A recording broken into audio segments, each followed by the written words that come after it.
A faint sound drifted from the locked room, cutting through the quiet hum of the approaching Christmas snowstorm.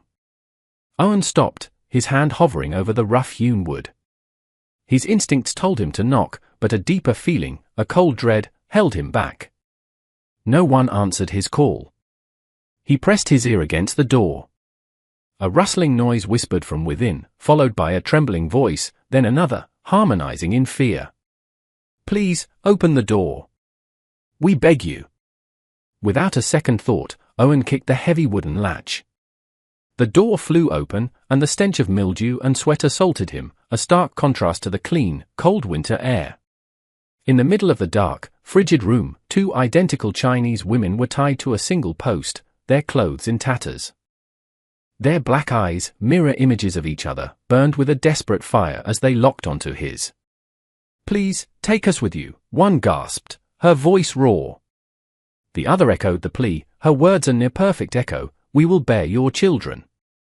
Just save us." Owen stood motionless for a moment.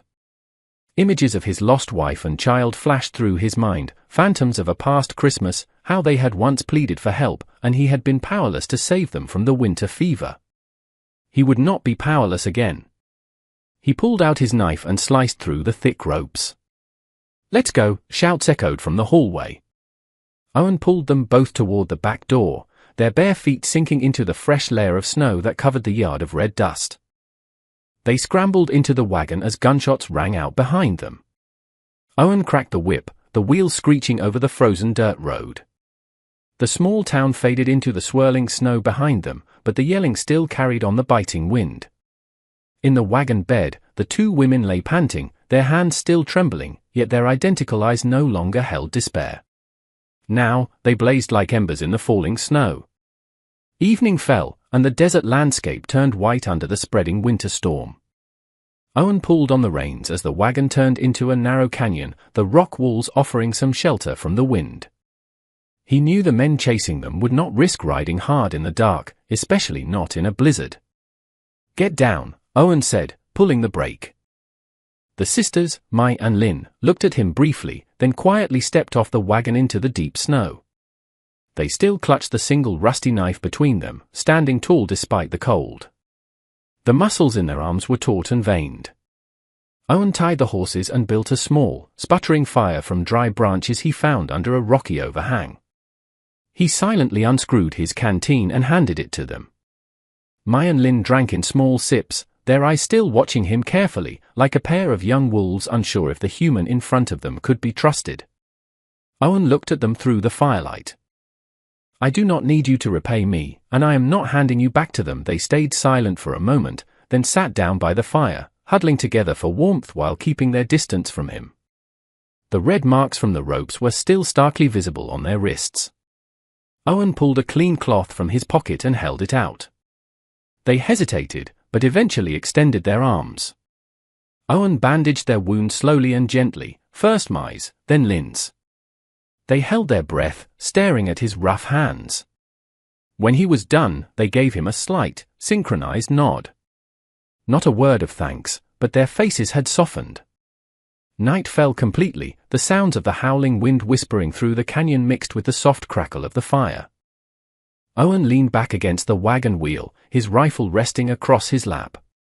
Suddenly, the sound of horse hooves echoed from afar, muffled by the snow. Owen signaled for silence and used his boot to smother the fire.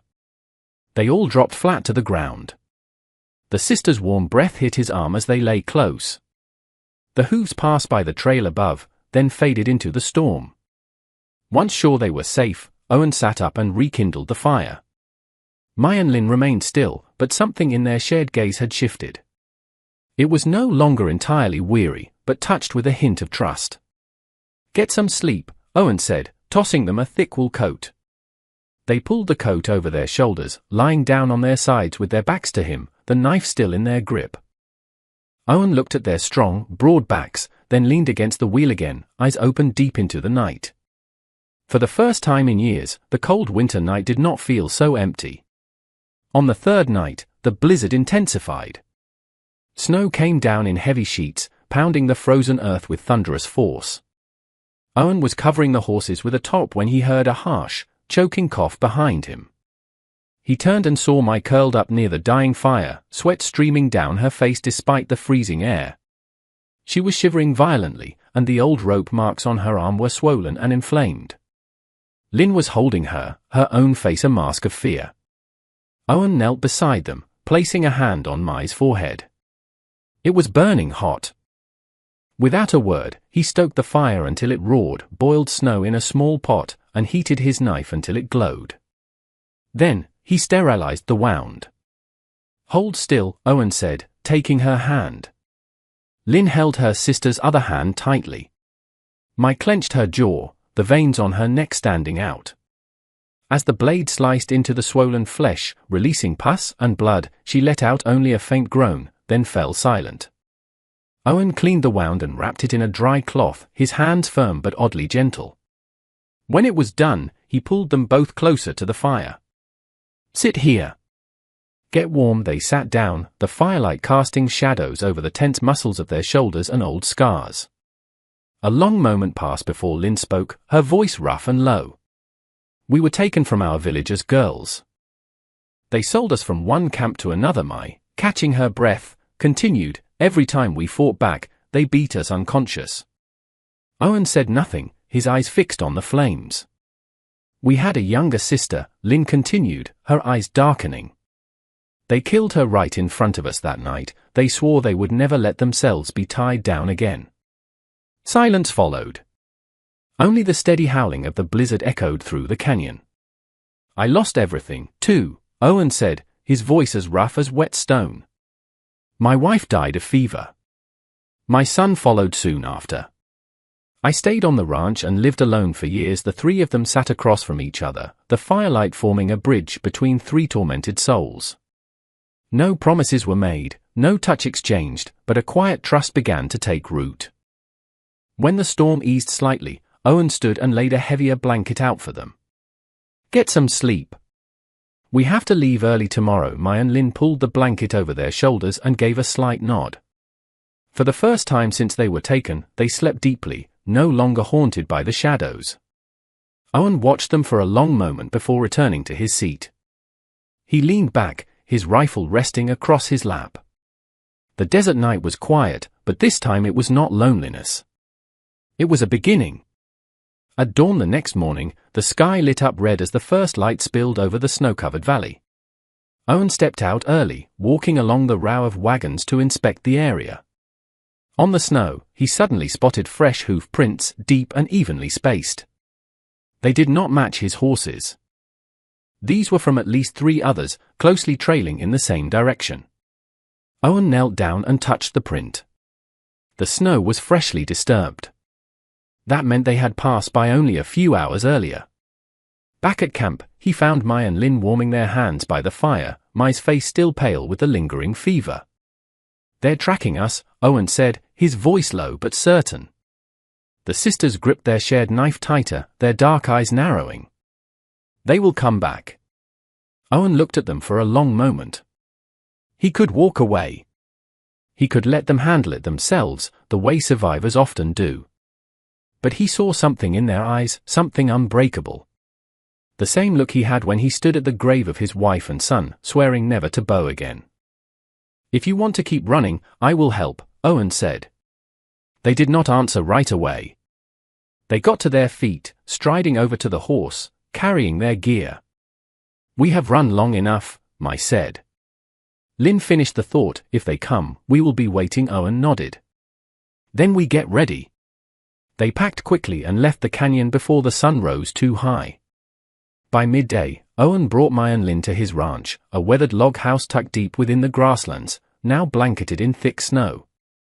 A cattle shed, a wooden fence, a water tank, everything looked like it had just barely survived a long drought and was now bracing for a harsh winter. As soon as they stepped through the gate, Owen got to work reinforcing everything. He added extra locks to the doors and boarded up the windows. Mai and Lin helped clear snow from the paths and stack firewood into neat, high piles. That evening, they sat together on the porch. Owen cleaned his Winchester rifle with practiced care, while Mai and Lin sharpened their knife under the glow of a lantern. None of them spoke, but the silence between them was no longer a wall. It was an unspoken pact. When the storm came, they would stand together. In the distance, a wolf's howl echoed from the direction of town. Owen glanced at the sisters and saw them lift their heads, their eyes calm and steady. He knew then if the men did come, this would no longer be his fight alone. The sun stood high overhead, and the sunlight reflecting off the snow burned like needles against the skin. Owen pulled down his wide-brimmed hat, his calloused hands tightening around a length of rusted wire. The northern fence had been knocked down by winter winds, making it easy for the cattle to wander off into the snowdrifts. Mai and Lin walked up, each carrying a full wooden post across her shoulder, as if it weighed nothing. Muscles flexed along their sun-darkened arms with every movement. They drove the posts deep into the frozen ground, sweat dripping from their brows with each powerful thrust despite the cold. Owen glanced at them, slightly taken aback. These were no longer the fragile women he had rescued from a dark room. These were warriors through and through. "Watch your hands," he warned as the wire stretched taut. But it was Owen who slipped. The twisted wire snapped back, lashing across his wrist. Blood seeped from the fresh cut, a stark red against the white snow. Mai and Lin dropped what they were doing and took hold of his hand. Their skin was rough, warm, but the way they held him was precise and careful. They pulled him down to sit, tore strips from one of their worn leather skirts, and wrapped the wound. Owen started to pull away, but the look in their identical eyes kept him still. It was no longer guarded. It was something gentler, something rare. "You cannot do this alone," Mai said, her voice deep and warm. By evening, they herded the cattle back into the barn. Smoke from the log house curled into the sky, blending with the deep red of dusk. The cattle bellowed, their breath misting in the frigid air. In the middle of the chaos, Owen, Mai, and Lin moved as one, his voice calling, their whips cracking, until the herd settled inside as if guided by a single rhythm. That night, they sat in front of the fireplace. The wood crackled softly, casting flickering light across their faces. Owen set his Winchester down beside him and sat in silence for a long while.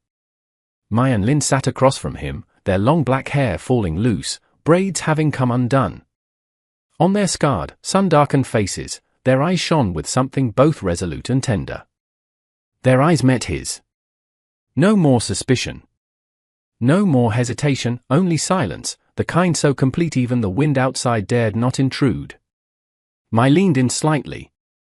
Lin did too. Owen found himself moving as well, drawn to the mirrored warmth in their gazes.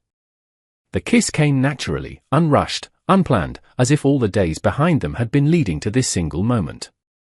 He kissed Mai, then turned and kissed Lin, the scent of smoke, sweat, and winter air mingling between them. It was not a choice, but an acceptance. His heart, long dormant, beat for them both, for the shared strength and silent understanding that had taken root in the frozen earth of his lonely life. No words were needed because trust had already been planted, and now it had begun to grow. The peaceful morning was shattered by the sound of approaching hoofbeats, muffled by the snow on the main road. Owen was cutting hay when the old dog howled and bolted toward the gate. He squinted into the distance. 5 riders, wide-brimmed hats shadowing their faces, revolvers swinging at their hips, rode slowly toward the ranch. Mai and Lin appeared on the porch, their knife in hand, their shared gaze as sharp as a blade. Owen shook his head slightly, signaling them to stay back, then stepped into the yard with his Winchester in hand. The lead rider, a thick-bearded man, jerked his chin up. "We heard you're hiding some Chinese girls. Hand them over and things stay peaceful." Owen stood tall, one hand steady on his rifle. "No one here is property you can demand." Another man spat into the snow and sneered. "Don't be stupid, friend. We paid good money for them.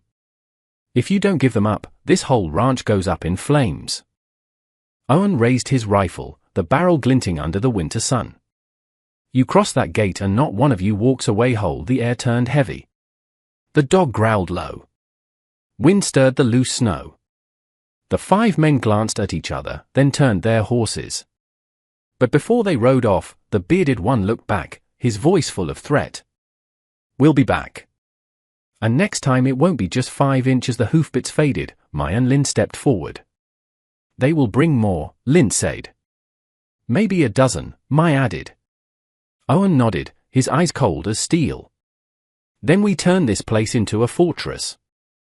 That afternoon, the three of them got to work. Owen stacked sandbags along the windows and reinforced every board on the gate. Mai and Lin cleared more paths for escape and dug spike traps along the fence, hidden beneath the snow. Their muscles flexed under the sun, sweat soaking their backs despite the chill, but their faces remained fiercely determined. As night fell, the lantern cast their shadows across the wooden walls. Owen cleaned his guns. Mai and Lin sharpened their knife.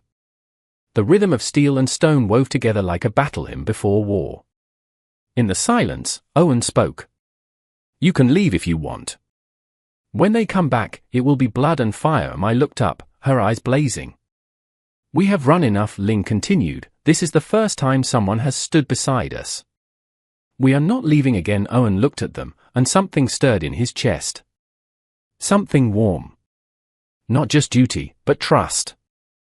This ranch, this land, and these women, they were now things he would defend at all costs. The night was pitch black, thick clouds swallowing the moon. Wind howled over the roof tiles, and the creaking door sounded like a warning. Owen had just dozed off after a long day fortifying the ranch when the old dog began to bark. Not the usual bark for strangers, but something strange, almost mournful. He bolted upright, a sharp instinct rising in his chest. Stepping into the yard, he saw them. Mai and Lin, tall, strong, their muscles defined beneath the dim lantern light. They were tying a small bag to their backs, walking barefoot and silently toward the back gate through the snow. Stop! Owen's voice rang out, sharp and commanding. They froze, their shoulders tensed. Then they turned, their identical eyes gleaming with tears. If we stay, you will lose everything, Mai said. The ranch, the land, maybe even your life, Lin finished. Owen stepped forward, his boots crunching in the snow. You think I would let you walk back to those hunting dogs? You think I would watch them drag you off like some piece of cargo? Mai's voice cracked as she gripped the knife. You do not understand. Since the day we were taken, our blood has cursed everyone around us. If we leave, you will be safe. Owen moved in close, nearly shouting, his voice raw with fury and pain. Safe for what? To sit in this house alone? Empty? I would rather lose everything, this ranch, this land, than lose you again. Snow began to fall again, sudden and furious. Mai and Lin stood frozen, their fierce eyes softening, trembling. The flakes streamed down their bronze faces, mixing with rare tears. They let the bag fall. It hit the snow with a soft thud. Why? Mai whispered. Why did you choose us? We are abandoned. Marked with shame, Owen did not answer right away. He set his rifle down, then stepped forward, taking their shoulders in his callous hands. Because for the first time in years, when I looked at you, I did not feel alone anymore. Their breath caught, their chests rising and falling. Their large hands gripped his coat tightly. They stood like that in the swirling snow, their breaths mingling. Then, without another word, Owen pulled them both into his arms. The embrace was fierce, as if all three were afraid the others might vanish in the next breath. In the darkness and the screaming storm, the promise was not spoken aloud. It was made in the way they held each other, desperate and unshakable. They would face the dawn together, no matter how many came for them. At dawn, the sky burned red as if warning of something ominous. Owen stood on the porch, Winchester fully loaded, eyes locked on the snow-covered road. Beside him, Mai and Lin gripped their knife, their bare shoulders slick with dew, muscles taut with anticipation. The old dog growled, for bristling.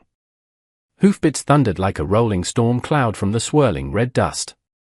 Not 5, but more than a dozen riders emerged. They lined up, rifles glinting under the morning sun. The bearded man from the day before smirked. We told you we would come back. Now, hand them over, or you all die here. Owen stepped down the porch steps, his voice low and steady. You will only take them when I fall, the man signaled with a flick of his hand. Gunfire exploded. Window glass shattered. Splinters flew.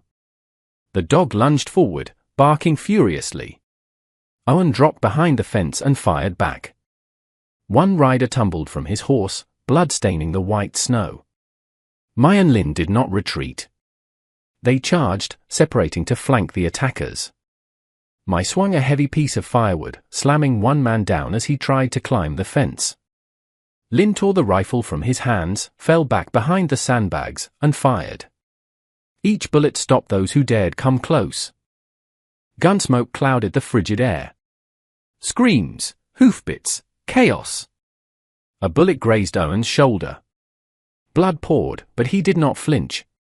Every shot he took, he made count. One by one, they dropped into the dust. As the raiders finally panicked and pulled back, the bearded man fired one last desperate shot. But Mai was already there, standing on the porch, eyes blazing. She hurled their knife. Its iron tip struck his gun, sending it flying. He screamed and rode off after the others. The smoke began to clear. All that remained was the pounding of hearts and the sharp stench of gunpowder. Owen leaned on his rifle, breathing hard. Mai and Lin stepped to him, their strong hands gripping his shoulders, their shared gaze full of quiet fire. "They are gone," Mai said. "We are still here," Owen gave a faint smile. Blood still trickled down, but his eyes held something rare, peace. "Not just still here. We held our ground." They sat on the porch steps, exhausted, yet holding each other. The first rays of sunlight pierced through the smoke, lighting the wooden roof, shining down on three people who had once been alone and were now bound together. The ranch was no longer just Owen's.